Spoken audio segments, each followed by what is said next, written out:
nosotros en educación básica Sí. nos va a ser el 15, que es lunes, ese día no va a haber clases, pero el 20 es sábado, entonces es lo que no sé aquí en la uni. Creo que sí aplica, bueno, no se va, espero No, que yo creo sí. que la hipótesis que avientas es una hipótesis interesante. Yo creo que puede ser verdadera o puede ser hipótesis nula, pero yo creo que hay que revisar el calendario, profesora Lisbeth. Y yo también voy a hacer mis tertulias por parte de la profesora, nuestra coordinadora, para ver si realmente, si es así, pues nos damos un buen descanso, ¿no? Yo creo que sí hace falta más en el Shabbat, ¿no? Al menos, fíjense, al menos las clases no son tan temprano, ¿no? Luego me ha tocado dar en doctorado a las 7 de la mañana, imagínense un sábado a las 7, pues estás prácticamente a las 6 de la mañana, te está apretando el sueño. Entonces, imagínense nada más, ¿no? Sí, entonces lo voy a revisar, profesora Lisbeth. Sí, gracias, doctor. Gracias, profesores. Dice que aquí entre nos, déjeme decirle que usted ha sido el grupo más serio que me ha tocado en maestría. He tenido grupos que ríen, que son un poco así, pero sí, ustedes son muy serios y sí los comprendo bien su estructura, profesores, ¿no? Muy bien, excelente. Vamos ya con la segunda sesión, profesores, una vez. Bien, ya para ir terminando, vamos a ir ahorita, les voy a contar una historia ahorita en competencias educativas, una historia que yo lo he manejado anteriormente, lo he leído, también lo he estudiado, sobre el concepto también de un personaje que tuvo un impacto muy latente en la parte de competencia educativa, pero ahorita lo vamos a comentar, ahorita estamos en dinámicas de grupo. Muy bien, eso fue lo que nos comenta la profesora referente a construir una torre, ¿no? Entonces, también es importante que vayamos caminando. Muy bien, vamos con la siguiente postulado. Bien, aquí nos hace una recomendación, inclusive es un poco muy descriptiva. La profesora dice ella que no se pone boina, dice, ella le está platicando a mi esposa de que comentó esta profesora, yo no me pongo boina porque el aire me lo vuela, al menos no deja mal el cabello, más para una profesora, ¿no? Y uno pensaría, bueno, profesor, pero esto es muy obvio, esto no se sabe. Pues yo creo que esta descripción muy específica ayuda, sobre todo para decir, bueno, a veces no llevar una ropa cómoda, un calzado adecuado, a veces eso puede provocar que no se lleve a cabo bien la actividad, ¿no? Te lastime y digas, acabó todo, ya no se puede, ¿no? Entonces, este tipo de recomendaciones pedagógicas, es importante no perder de vista, ilustres profesores de la maestría, esta parte también de que cuando uno va a ir fuera, va hacia la periferia, va hacia el concepto, es importante no perder de vista esa realidad de la objetividad, ¿no? Que está fuera del sujeto. Entonces, lo que nos dice ella es precisamente este tipo de conceptos. Habla también por ahí, había un concepto de que hay que también tener la ruta de un escape, ¿no? Una ruta también para ir organizando. De hecho, contaba por ahí la profesora Yoliet que dice que cuando estaba en el patio de la escuela, de vez en cuando aparecía padres de familia en el patio y luego desaparecían como arte de magia, ¿no? Entraban por un patio que estaba como escondido ahí, una barda que no estaba adecuado, entraba en una esquina y demás. Entonces, contaba ese tipo de experiencia, por lo tanto, es importante que el plan se conozca, lo conozcan todos, ¿no? Hablaba también, profesora Lisbeth, de, de que si, por ejemplo, un estudiante se perdía, que se quedara ahí, ¿no? Que abrazara un árbol, que empezara a gritar. Yo creo que son aspectos que a lo mejor diga, bueno, profesor, eso lo sabemos, eso sí, pero es bueno recordarlo también, porque se nos olvida. Entonces, no pierdan de vista esto, profesores, la parte de recursos materiales, los recursos que ayudan al sujeto a llevar a cabo este tipo de propuestas de dinámicas de grupos, ¿no? Eso es importante. Muy bien, sigo, ya para ir terminando. Bien, Yo a- quiero participar. Ay. adelante, Bueno, no te ¿y qué preocupes. cree que yo también cuando leía esta parte me Sí, acordaba de cuando, bueno, ya hace bastante tiempo que no vamos a excursiones o a salidas con los niños pero sí es importante considerar este plan de cuando hay alguna situación con los niños. Por ejemplo, a mí me ha pasado algunas ocasiones que los niños se echan a correr, ¿no? Nosotros tenemos ya bien limitado, vamos hacia acá, si estamos en un museo, si estamos en un parque temático, algo así, hacia dónde vamos, pero hay niños que se echan Sí, a correr, entonces a mí me ha sucedido que yo he tenido que ir tras ellos, ¿no? Corriendo, caminando, porque finalmente es nuestra responsabilidad. Y sí, sí, pues estas actividades mencionan muy bien, ¿no? Debemos de tener bien plantado lo que vamos a hacer, pero a veces hay cosas que se salen de nuestras manos, pero que debemos ver más allá, ¿no? Usted decía en son de broma, tenemos que ver más allá de lo evidente, ¿no? Y si pasa sí, con este niño esto, y si pasa con esta mamá esto, ¿qué puedo hacer? Porque incluso a veces nosotros invitamos a mamás que vayan con nosotros a las excursiones, a los zoológicos, etcétera, y incluso a veces hasta las mamás se ponen mal, ¿no? En el autobús se enferman, sí. no se les pasan cosas. Entonces también nosotros debemos tener un poquito de conocimiento o un mucho de conocimiento, por ejemplo, en cuanto a primeros auxilios, qué hacer cuando se nos presenta una situación así, tanto con los niños como con las mamás, incluso con los compañeros docentes. Entonces, sí está muy bien este tipo de actividades, pero sí ya cuando vamos más allá, pues sí debemos conocer. Ahorita me recuerdo a la película de Cantinflas del profe, ¿no? Que se va con los niños al monte y le pica una serpiente al niño. Ahí se ve, ¿no? Que el docente tenía conocimientos de primeros auxilios, qué hacer, cómo sacarle el veneno, etcétera. A lo mejor lo vemos muy, ay, ¿cómo le va a sacar el veneno al niño? Pero de alguna manera, eso es parte del docente, ¿no? Y que a veces se desconoce o a veces ya se va perdiendo. Yo he tenido algunas experiencias con algunos compañeros que se desmaya el niño, incluso la otra vez se desmayó un profesor y pues no sabíamos, ¿no? ¿Qué hacer? Entonces dice, si tienes conocimientos, pues vamos ahí a ayudar a los demás. Sí, está interesante esto de los riesgos, de las salidas, porque sí se presenta, es real, no es una situación aislada y que debemos de tener presente en la planeación antes de llevar a cabo esta actividad, pues planear qué puede pasar, así como lo hacemos en el aula de, y si los niños no traen el material, y si los niños esto, y si yo esto, si los niños están enojados, están contentos, cómo cambiar la actividad. También en este tipo de actividades, prever para anticiparnos a muchas situaciones, solamente. Aprecio tus palabras, profesora Lisbeth, definitivamente. Uno pensaría que salir fuera del aula es lo más fácil, pero no requiere mayor responsabilidad porque hay causas que uno no lo determina, ¿no? Puede salir, no sé si a ustedes les ha pasado, pero a mí, cuando yo vivía en Oaxaca, había un momento que venía un buen de avispas, se sonaba, se escuchaba como si hubiera un viento, imagínense, además que no, un insecto, puede haber ataques de insectos, sin fin de circunstancias, profesora Lisbeth. Es importante tener un plan porque si sacas, por ejemplo, a pequeños fuera del aula, es una responsabilidad tremenda, es una responsabilidad, todo cae en ti, imagínense, ¿no? Y eso es precisamente lo que nos dice la profesora, cuidado, alerta, ¿no? Antes de salir fuera del aula, revisa este tipo de materiales para que lo lleves. Un botiquín de primeros auxilios ayuda, profesora Lisbeth, lo llevas en tu mochila, todo organizado, porque es precisamente cómo se puede llevar a cabo el trabajo, sin duda, ¿no? Sí, tienes toda la razón, profesora Lisbeth, interesante apostillado. Muy bien, profesores, ¿qué les parece si sigamos? Creo que Morfeo ya está haciendo de las suyas en este Shabbat. Ánimo, es lo único que puedo decir. Ánimo, profesor. Muy bien. Bien, dale pues.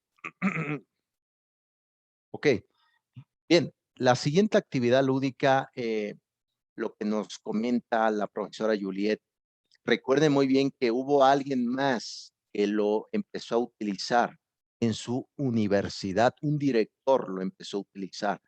Este director se llamó Aristóteles, fue director de la universidad llamada Eliseo en Grecia en el siglo IV antes de Cristo. ¿El qué hacía? Sacaba a sus estudiantes, de hecho fue mi tesis del doctorado en educación, el peripatos aristotélico. ¿Qué hacía?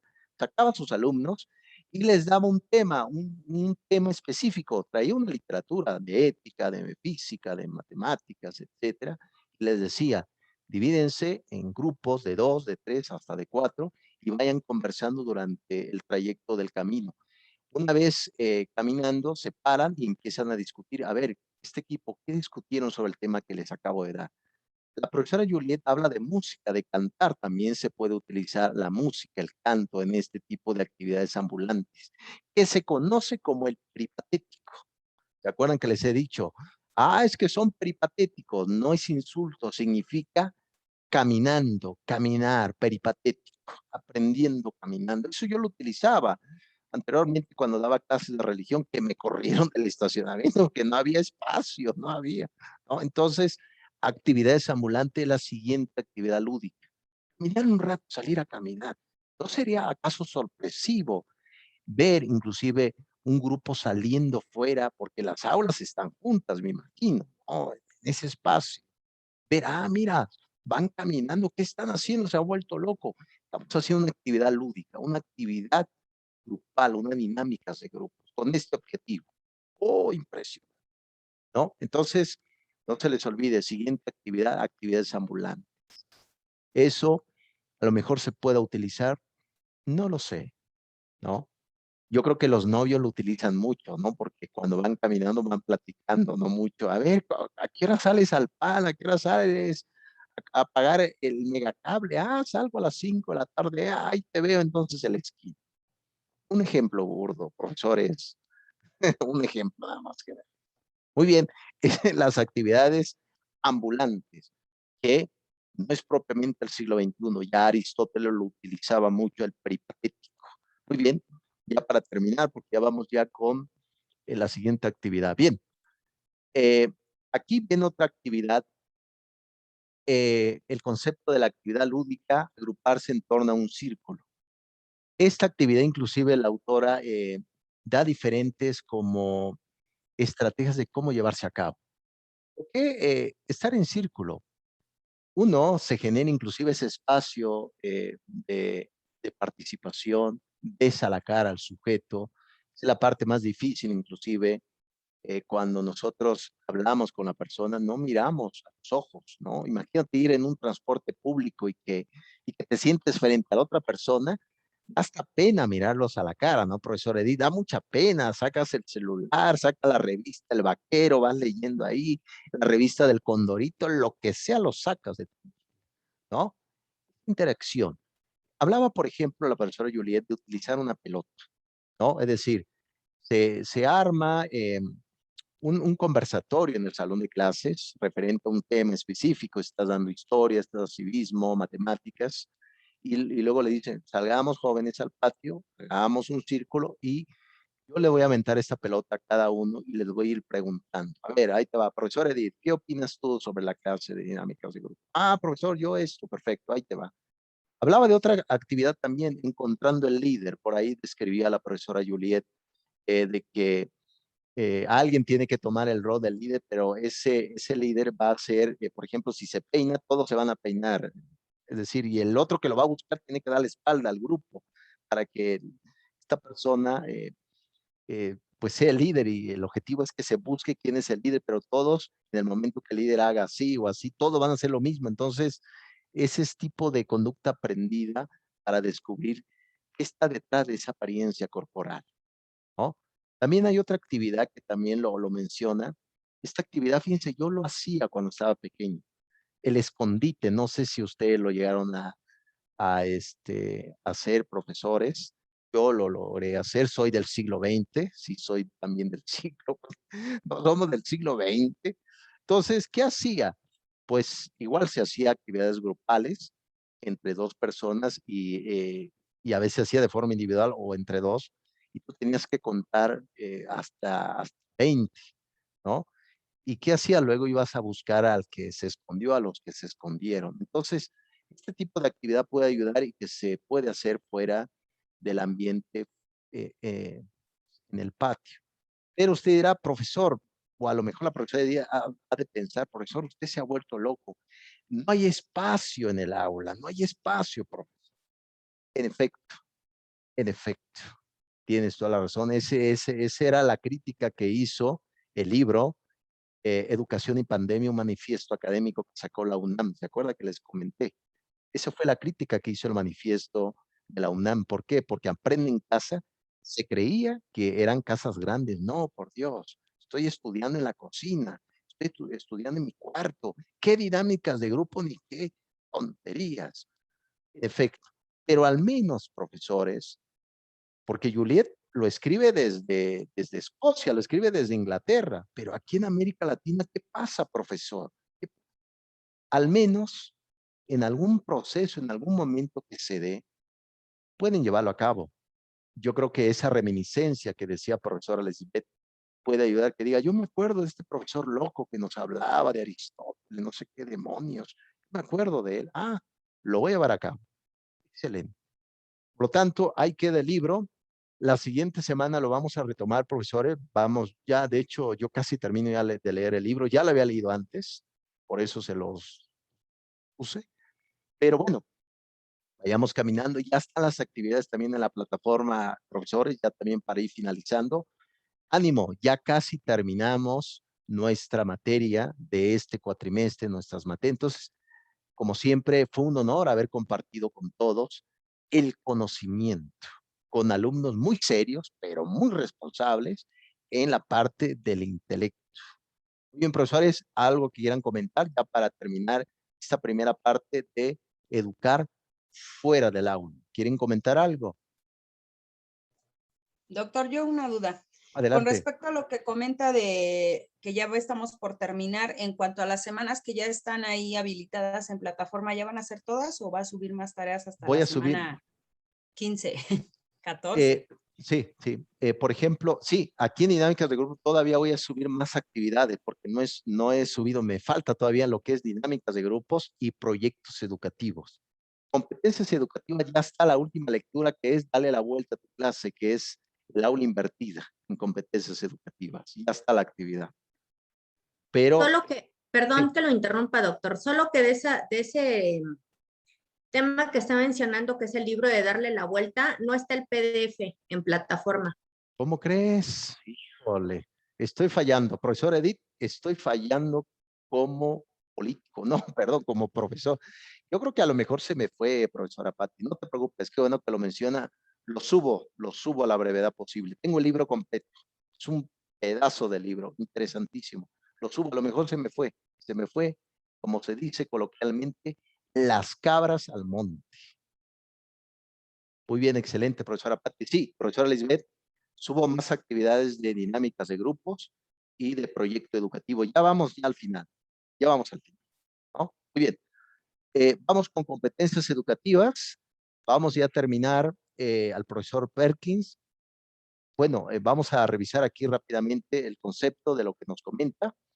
Y bien, a ver, vamos a ver.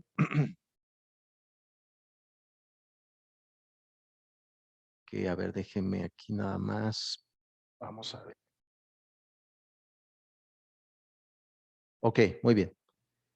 Sale, pues vamos a terminar ya las configuraciones finales. Educar para un mundo cambiante. El profesor Juan, inclusive, nos comentaba la sesión pasada el tema de las matemáticas, el tema inclusive de la propia geometría, que lo menciona mucho el autor, el profesor de Harvard, sobre el concepto también de estimular la creatividad, la búsqueda. Yo creo que este tipo de medios tecnológicos también no nos dan mucha alternativa para la creatividad. ¿Por qué? Porque ya lo tienes todo en un solo momento, ¿no? Ahí está, búscalo, ¿no? Vean, la primera búsqueda que te sale es Wikipedia, ¿no? Esa es la primera búsqueda que te sale. A ver, vamos a ver cómo ser, ¿no? Y ahí te sale. Entonces, la creatividad surgió, en efecto, por la necesidad también de respuestas, la respuesta del sujeto cognoscente, la respuesta del sujeto integral. Surge el concepto de ser creativos, pero nos damos cuenta que el concepto de la evolución del hombre, hablando un poco del punto de vista un poco materialista, es que surgió a través, hay un antropólogo llamado Mircea Eliade, tiene un tratado de historia de las religiones, yo lo he comentado en otras clases, que él comenta que el éxito del Homo erectus, el Neandertal, pasando al Homo sapiens, fue el concepto de que a raíz de una gran necesidad surgió la creatividad. La exigencia del mundo donde estamos debe de generar en el sujeto ideas para transformar. Yo les había comentado que la realidad ya existe, el mundo ya existe, pero eso no significa que no cambie. El sujeto es el único animal político, decía Aristóteles, que puede modificar su ambiente con base a su propia necesidad.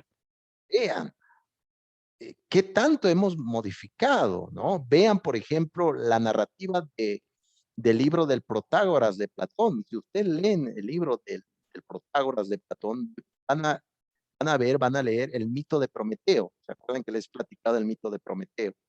Prometeo roba el fuego a los dioses. El fuego es la técnica, la capacidad de hacer algo. Yo no tengo la fuerza de un león, pero tengo la inteligencia. Con un arma me defiendo, ¿no? Pero entonces ese tipo de inteligencia, ahorita lo vamos a abordar ya para ir terminando este libro, es que ese tipo de inteligencia también, recuerden esto, profesores, la razón provoca inmoralidad también. La razón también genera inmoralidad. Por lo tanto, es importante no perder de vista que cuando hablamos de competencia educativa, no es que el sujeto sea intelectualmente maravilloso, sino tenga la capacidad de poder hacer y poder realizar con los demás aspectos positivos de la vida social. Vean, eso es importante. No sé ustedes si han visto la noticia referente al crimen organizado que anda a su máximo apogeo, los cárteles, cártel Jalisco, etcétera, por ahí cárteles. Ustedes ven, bueno, ese tipo de cárteles requieren recursos humanos. ¿Dónde lo van a obtener? En las escuelas, engañando y demás. Pues el propio concepto de competencia es que enseña al alumno a través de tareas dirigidas, a través de vínculos en el aula, a través de contradicciones, pueda defender a sí mismo, decir un no, decir un sí cuando llegue el momento. No podemos ir por la vida diciendo sí a todo mundo. Hay que pararlo, porque el fin de la educación no es volverte rico, profesor Edith. No somos ricos como docentes. El fin de la educación es que el sujeto pueda corregir sus defectos y pueda vivir una vida de virtudes. Eso es precisamente lo que se busca dentro de las competencias educativas. Bien, profesores, bien, vayamos ya con el profesor, ya en sus configuraciones finales. Muy bien. Eh, bien, aquí habíamos platicado de Popper. Usted dirá, oye, profesor, ¿qué tiene que ver Karl Popper? ¿Qué tiene que ver el círculo de los positivistas? ¿Qué tiene que ver el círculo de Viena, el neopositivismo del siglo XX? Odio a Popper. Puede ser que odiemos a Karl Popper.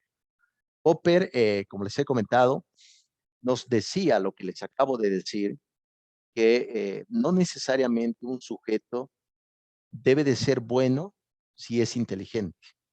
Recuerden muy bien que hay personas que son brillantes, pero no son moralmente, se podría decir, activos, no son moralmente aceptados.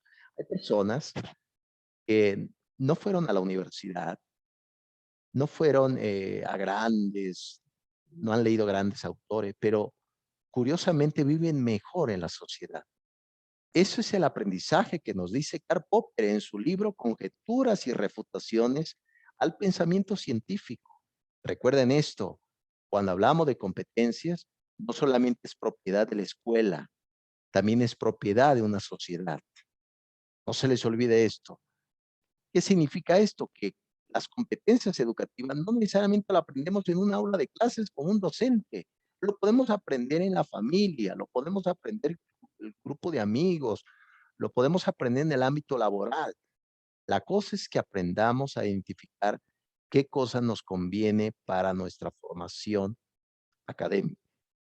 Ánimos, profesores, ánimo. Veo que, ánimo, profesores, ánimo, ya casi terminamos. Muy bien, eso es lo que nos dice Popper. Usted dirá, bueno, profesor, en fin de cosas. Eso queda ahí. Muy bien, eh, vamos con las configuraciones ya finales del profesor David. Educar para un mundo cambiante, ¿no? Lo que hemos hecho el debate a partir de competencias educativas. De hecho, por ahí la evaluación, puse por ahí algunas estrategias. ¿Para qué sirve esta estrategia dentro de las competencias educativas? Lo van a ver en la evaluación. hemos visto que las competencias son viejas. Es decir, ese término no es nuevo.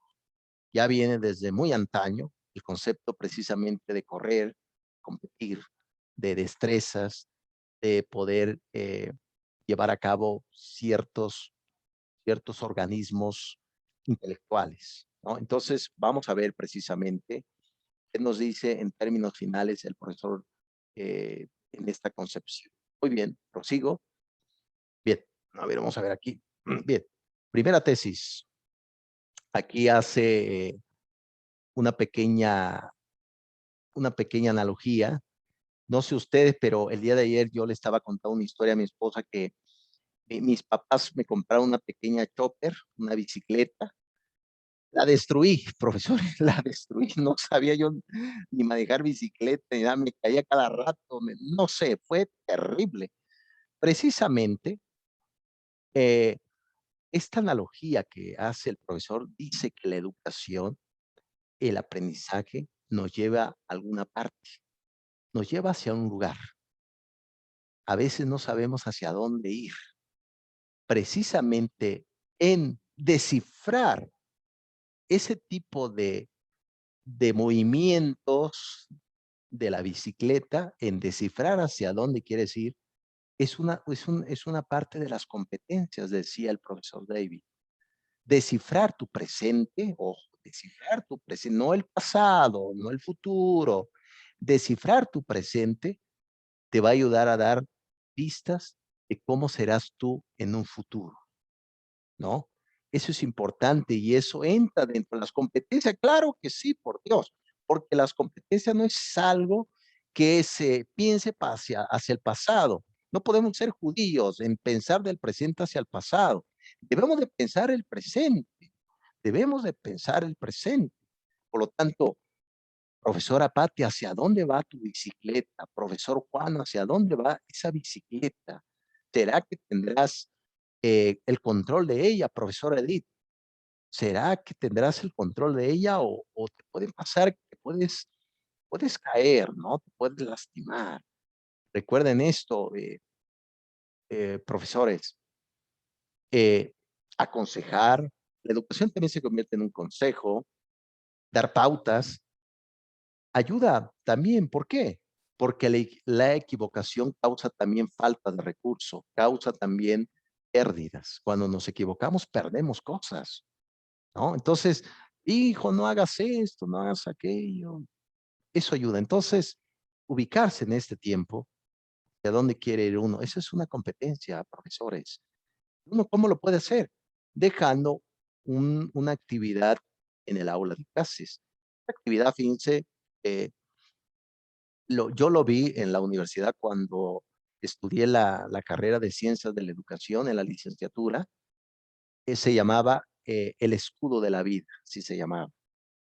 ¿Qué tipo de escudo? Ponías tú, por ejemplo, en un papel grande, en papel bond, hacías un dibujo que te gustara, un árbol, etcétera, y poner en ese dibujo todas aquellas cosas que quisieras hacer en este presente, ¿no? Poner las cosas ahí, las cosas que quisieras hacer en ese futuro. Ah, viajar, ver telenovelas, ver Mirada de Mujer, no lo sé, no lo sé, no, en ese futuro, poner en ese escudo. Creo que la profesora Lisbeth, creo que ¿no? Bien, entonces, poner en ese pequeño escudo, ¿no? Y ponerlo en tu cuarto, en tu recámara, cada vez que tú vayas a la escuela, ves ese escudo y te preguntes, ¿qué necesito para llegar a ese objetivo? Titularme, ¿qué necesito? Construir. Ese es el tipo de competencia que nos comenta. ¿A dónde va tu bicicleta? Eso es lo que nos dice David. Ojalá que les ayude, profesores, para ubicar a los jóvenes en este tiempo, en este presente. Muy bien, prosigo porque se nos va el tiempo, se nos va el tiempo. Bien, eh, sale pues, profesores. Bien, prosigo. Bien, ¿alguna pregunta de la Chopper, profesores? No, ok, muy bien. Sale pues. Bien, segunda tesis. Aquí nos dice una pregunta que lo que sí, eso sí, el aula de clases, una institución educativa, está lleno de contenido. Hay mucho contenido, sale hasta de las paredes, hace esto. Entonces, él se pregunta, ¿por qué tantos temas que no nos llevan a una parte concreta? Por ejemplo, enseñar, profesora Lisbeth, historia a un grupo de jóvenes de preparatoria. Y dice uno, bueno, ¿para qué demonios estudia historia? ¿Qué demonios? Y si uno le da ese tinte práctico, mira, a lo mejor en una charla de amigos te puede ayudar, hasta te puede ayudar a conquistar a una novia. Oh, ¿cómo crees? Sí, te puede ayudar a conquistar. Oh, impresionante. A eso me refiero, profesores. Puede ser muy humorístico lo que digo, pero ayuda precisamente para que el joven conozca esa causa final detrás de una idea. Profesora Lisbeth, ¿ibas a comentar algo? Sí, con referencia a eso de la historia, yo cuando entré a la preparatoria decía, ay, no, qué aburrido la historia, ¿no? Sí. Y tenía una maestra de precisamente de historia en la prepa y desde la primer clase ella llegaba caracterizada, llegaba con su traje típico. Cuando teníamos que hablar, por ejemplo, de las culturas prehispánicas, se ponía un penacho. No, era un deleite, la verdad, escuchar sus clases porque pasaba entre las filas y ella llevaba su atuendo y no, se caracterizaba mucho, ¿no? Incluso nos hablaba como hablaban en esa época, ¿no? Y nos quedábamos así, pero realmente, a mí sí me gustó porque pues me apropié, ¿no? De los contenidos de historia que realmente no me gustaba y que decía, pues, ¿para qué si yo no estuve en esa época? Esa era mi ideología que tenía en ese entonces. Sin embargo, ya con el transitar, la verdad es que yo quedé enamorada de la forma en la que ella trabajaba con nosotros historia y y todos mis compañeros, no, nadie reprobaba historia porque todos aprendimos muy bien con ella. Entonces, qué bueno que la maestra pues buscaba esas formas de enseñanza que realmente dices matemáticas, historia, ay, qué pesado en la prepa. Pero no, la verdad es que para mí fue maravillosa esa asignatura y a veces la recuerdo mucho a esa maestra y digo, ay, cómo me gustaría ser como ella, porque sí, se te queda muy clavado, ¿no? Cómo fue, cómo trabajó, cómo se dirigía a nosotros. No necesitaba decirnos, oigan, la historia es maravillosa, nosotros lo vivíamos con ella, entonces eso qué bonito es, porque pues fíjense yo mi edad que tengo y todavía la recuerdo a la maestra, imagínense, fue tan significativo. Pues somos del siglo XX, profesora Lisbeth. Mucho traspasa esa frontera, ¿no? De la memoria, ¿no? Definitivamente. Sí, yo creo que interesante, profesora Lisbeth, como siempre, cómo se expresa, cómo se debe de expresar ese contenido. Sin duda es un esfuerzo tremendo cuando hablamos de manejar también creatividad, aspectos y sobre todo la parte del ingenio intelectual. Una vez comentó Fernando Sabater que él, por ejemplo, se preguntaba, bueno, un sabio, decía Sabater, no puede enseñar porque no tolera la ignorancia, decía Sabater. Un docente sí puede enseñar porque sabe que es ignorante, pero además conoce la ignorancia ajena, ¿no? Entonces yo creo que esto es muy socrático, ¿no? Es decir, no sabemos todo, no lo sabemos, por Dios, no sabemos, pero al menos estamos ahí para aprender, ¿no? Entonces, esa parte inclusive de llevar a cabo y de explicar a la joven, mira, por ejemplo, las matemáticas, oye, profesor, ¿para qué demonio me va a servir esto? Bueno, para hacer bien tus gastos cuando vayas a la tienda, no te vaya a engañar el señor de la tienda, o para organizar esto. Es decir, a eso se refiere el profesor cuando habla en su libro Educar para un mundo cambiante.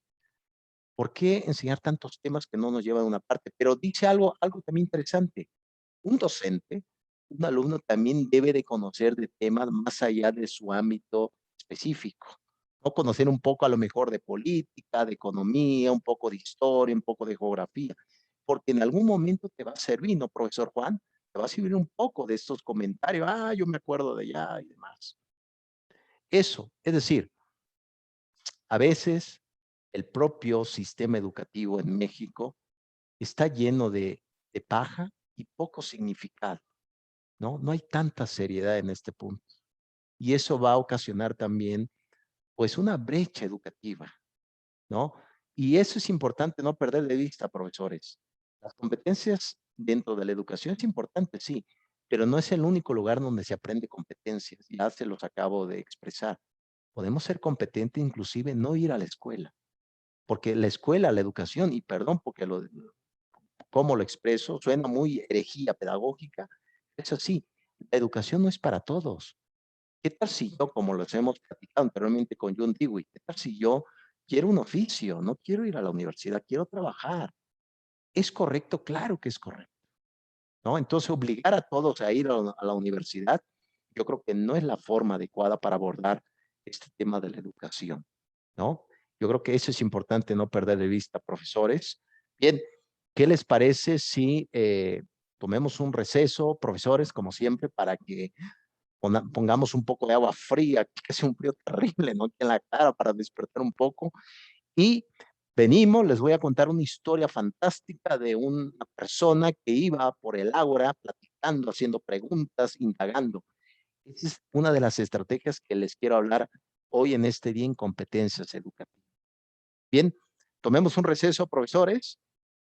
4 minutos igual, regresamos ya para terminar porque vamos a rajatabla y el pollo ya se está ahumando ahorita ahí en el patio. Ahorita nos vemos, profesores. Sale, vale.